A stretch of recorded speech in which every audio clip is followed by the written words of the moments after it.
That's not a comic book. Now that's a comic book.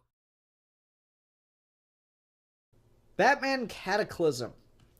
This is a thick book. This is a heavy book. This is a big book. Watch your headphones. That's a comic book. So Batman No Man's Land, which is the series we're starting by starting Cataclysm. We've got all the volumes that DC finally finished releasing everything, and I finally got around to starting it. Batman No Man's Land is something I have a connection to because the way I started reading comics is I got out of Batman Begins at a dollar theater in a shopping center near my mom's house when I was 14, 15. And I thought it was a really good movie, so I walked across the parking lot to a branch of our local library, and I went to their teens section, and lo and behold, they had graphic novels, and I started reading, a lot of the classics, the big ones that everyone recommends: Dark Knight Returns, Year One, Killing Joke, a bunch of that stuff. And then once I finished all those, I just started looking around to see what else they had, and they had the old collections of No Man's Land. So I read those, and that was the very first big major continuity event that I ever read. It was the first time I had a lot of exposure to mainline continuity. A lot of the stuff I'd read was really, really out of continuity, in its own continuity, or just kind of in a vague continuity where it didn't really matter. No Man's Land was the thing that really introduced me to modern comics, and got me into them, because I read all 4 or 5 volumes that existed at the time. But I never got the chance to read Cataclysm or the Road to No Man's Land stuff, because those weren't editions or collected editions that were reprinted very often. My library didn't have them. So I was really excited to start this series and talk No Man's Land again, to revisit it after so many years. And starting off with Cataclysm, which is the thing I never read. I knew, obviously from reading No Man's Land, what Cataclysm is about, but I'm sure people are listening here who have no idea what No Man's Land is, or Cataclysm for that matter.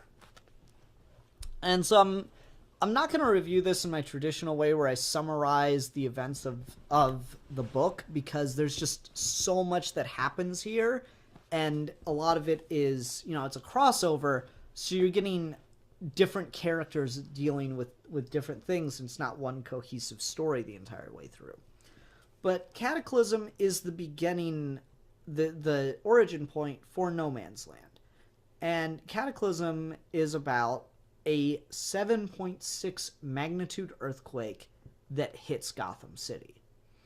Gotham City was apparently built along a massive fault line, but since they were on the East Coast, no one ever thought it would be a problem. Except, of course, Bruce Wayne. And so Bruce Wayne is the only one in Gotham to put any kind of structural supports in his buildings specifically to help them survive an earthquake. Everyone else thinks it's a waste of money.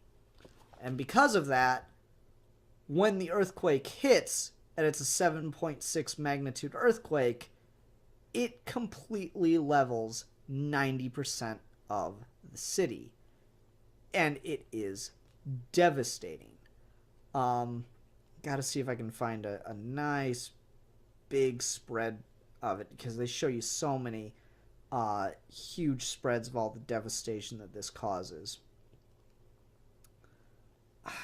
Come on, give me something better than that. There's a good one. You just get a real idea of how massive and how horrific the damage caused by this is.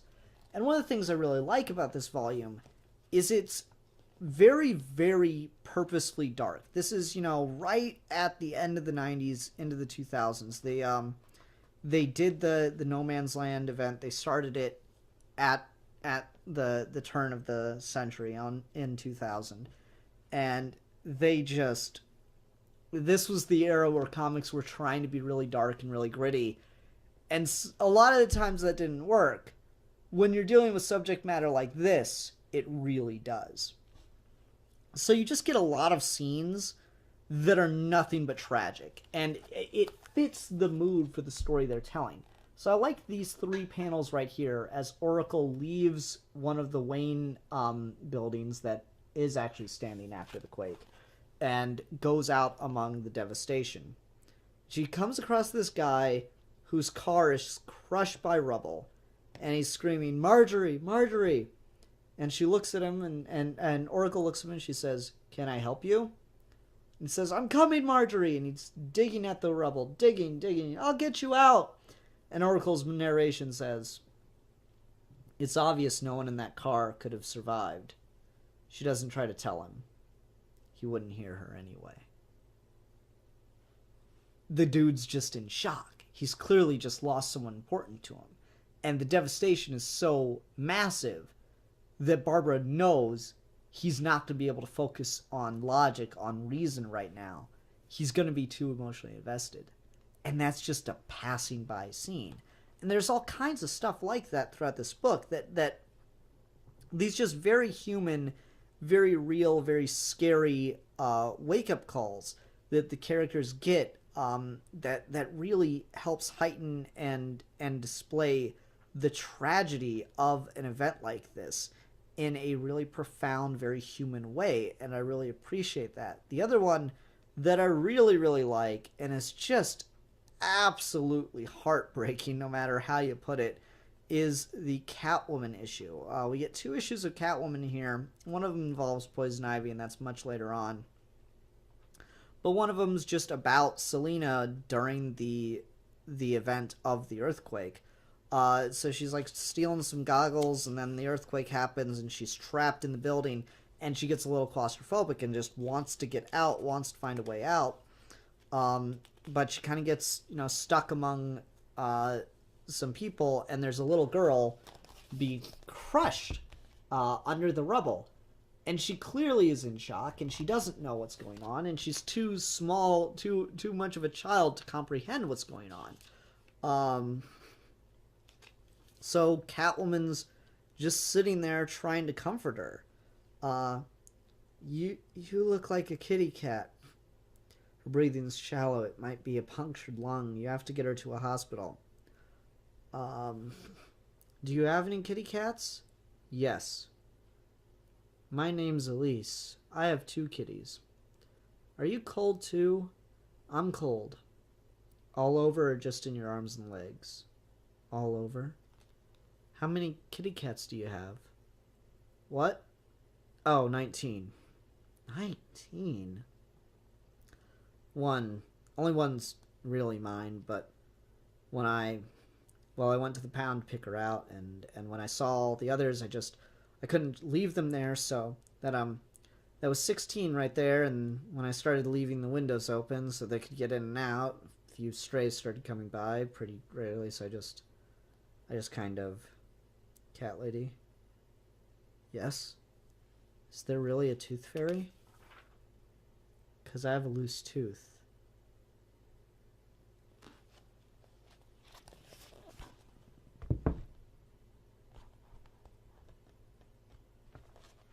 That's just a really tragic scene, and it's this is the dark era of comics, but it's not exploitively dark. It's not dark for darkness' sake. That shit's earned in a tragedy like this. And the nature of a natural disaster just rocking Gotham to its core, just completely destroying everything, leveling buildings. You need those human moments, otherwise it feels too trite. And this was before a lot of disaster movies got going. So that really helps it here. But that's just so human, and that is really the best parts of this book. The parts that are just really, really deep, really, really human moments. And we just put our characters in them, and they just got to deal with it. I love that about it. It's not a supervillain. It's not a monster that destroyed the city. It's just nature. And now our heroes, our characters, have to interact with it and have to figure out what to do. And that's really interesting. So that's the part I really like. And that is, in all fairness, the majority of what this series is. It is almost entirely just about the natural devastation. And the shots of just how widespread and total the destruction is throughout all the different books by all the different artists is really, it's jaw-dropping.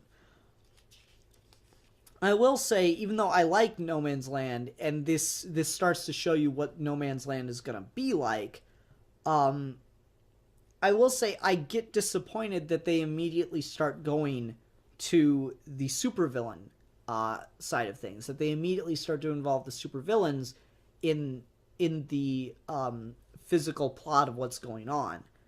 Not that they retcon it mid-series and say a supervillain did it. They leave that implication, and they tidy that up. And that is, I guess, the overarching story of the Cataclysm event, but it's nothing but a dead end.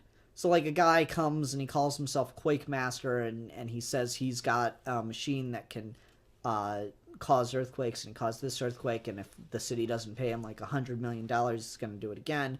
And that's all well and good, and it turns out that he's a faker, that he kidnapped a seismologist to get to sound credible, but ultimately he didn't do it. He's just trying to exploit the situation, and it's up to the Bat family to stop it, and that's fine. I really do appreciate the fact that they did not make this a supernatural event in any way, shape, or form. That being said,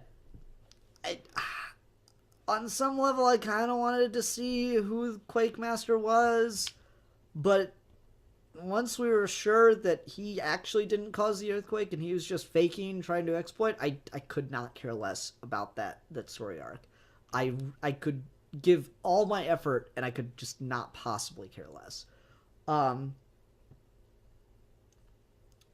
So that part of it's a bit disappointing, but again, that's only like 3 issues of what is a pretty massive volume, and a lot of this is just about dealing with the situation, dealing with disaster. There's a whole one-shot about what happened to Blackgate during the earthquake. It gets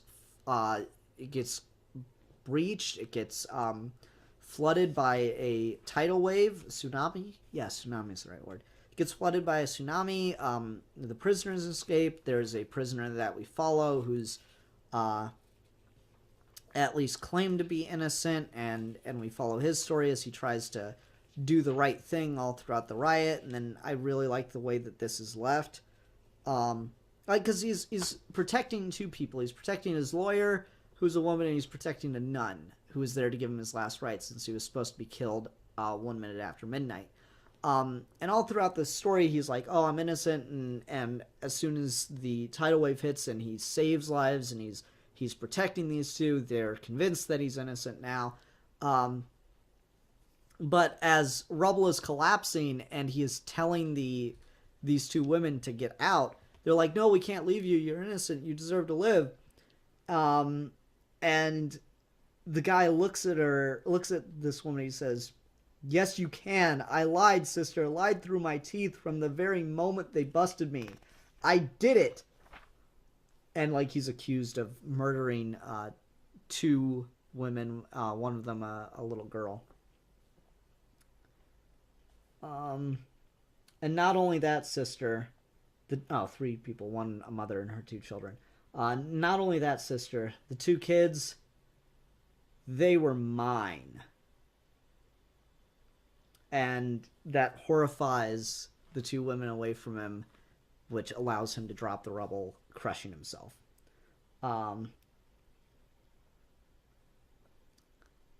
That's a very dark and twisted scene. So he drops the rubble, crushes himself. The Batman's able to save the 2 women, and then we get this conclusion at the end where they're talking to each other. Didn't even thank you for... He's gone. Well, the helicopter's waiting, sister. Are you alright? Just thinking about Jared Manx. He did lie. But when? And about what? So it leaves you... Again, that's a very human thing. It leaves you with this interesting question. Did he lie from the moment he was arrested about not murdering the mother and her children? Or did he lie at that last moment in order to save the people that he was with? I really like that. That's just good writing. Who wrote this issue? Because I think there's a ton. Obviously, it's an event, so everybody that had a Batman-centric book was writing, and like I feel sorry for people that were like reading, you know, Huntress at the time or whatever, and just wanted to know Huntress's story and what Huntress was going to be doing, and didn't care about events because this event stomped over everything. If somebody had a Batman book that they're writing, you were writing No Man's Land. This was Doug Moench. Moench. He wrote the Isle of Men Blackgate story. Yeah, like I feel bad if you were just reading one Bat book because you wanted like standalone Batman stuff, because this stomped all over that. But at the same time, this is for my money the best comic book event that was ever done. I've read a number, like I like Blackest Night, but I think it has a pretty piss poor ending, and I didn't read every single thing that crossed over into it. I like other events, like Final Crisis I think is better than people give it credit for. But this is like good. This just like even the parts that don't work really well, like there's a Catwoman Poison Ivy story that's kind of needless. And I don't like that just because, again, I like to deal with the devastation of the earthquake. I don't like immediately throwing the supervillains trying to take advantage of that in right away, at least not right now in the immediate aftermath of it. You know what? Fuck it, man. It's one issue. It's one or two issues here or there. It's so not even a part of this that like as soon as you read it, it's out of your head. Interestingly, a few weeks ago, I did a trade talk on the Batman Arkham 100-page spectacular, and that had a couple stories about Arkham in it, a couple of them from Alan Grant, and that one of those, Tales of Madness, reappeared in there, so that was kind of cool to see. I didn't reread it since I just read this one so recently, and it doesn't have a lot to do with the earthquake. It's just the conceit that allows this story to happen. It could be any other disaster, truly. But yeah, it's just good stuff. I will say I'm kind of surprised by some of the weird, like, just it feels weird continuity to me because, like, in my head, all of this is so interconnected. So, to be fair, this was when Batman was considered an urban legend, or they're trying to pump that out, that, like, Batman... People didn't actually think Batman existed. Some people, you know, obviously Jim Gordon did and stuff, but, like, there was the idea that Batman's not real. I don't think that's really the case anymore. You're going to have a hard time convincing me that people in Gotham, in, like, Scott Snyder or Tom King or Grant Morrison's run don't think that Batman's real. They can disagree about what he is, but I think everyone agrees Batman exists. At this point, people don't think so. There are people... It is a hot debate with multiple sides as to whether Batman exists. That being said, there are still other vigilantes. So this is an era where, like, Huntress and Spoiler were around, and Tim Drake was, like, living with his dad and stuff. And that's just weird to me, because it felt so cohesive in my head, and I guess I'm just looking back on this differently. But, like, it's weird, because, like, Huntress and Stephanie Brown, as far as this continuity is concerned, meet for the first time in Cataclysm. And I didn't know that's how they met in any degree. As per usual, I hate Stephanie Brown. I say this all the time, and it pisses people off, but I'm going to keep saying it. The best thing Stephanie Brown ever did was die. There are also a lot of just really good short stories that I quite liked. And they give you some pretty neat implications of just what it's like to deal with an earthquake in Gotham of all places. So we got this one by Devin K. Grayson called The Contract, in which a bunch of gang mercenaries are given a contract to sign in exchange for money to go out and help people.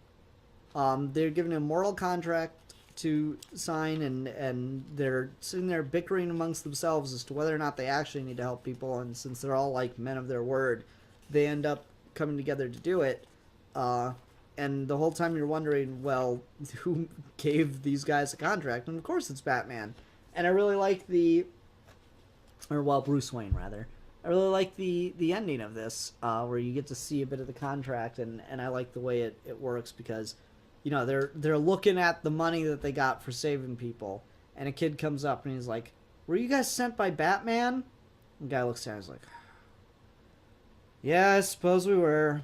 Here, when you get to the shelter, give this to them from him, you know, to help." "Cool, thanks. Oh, sir, tell Batman he can count on me."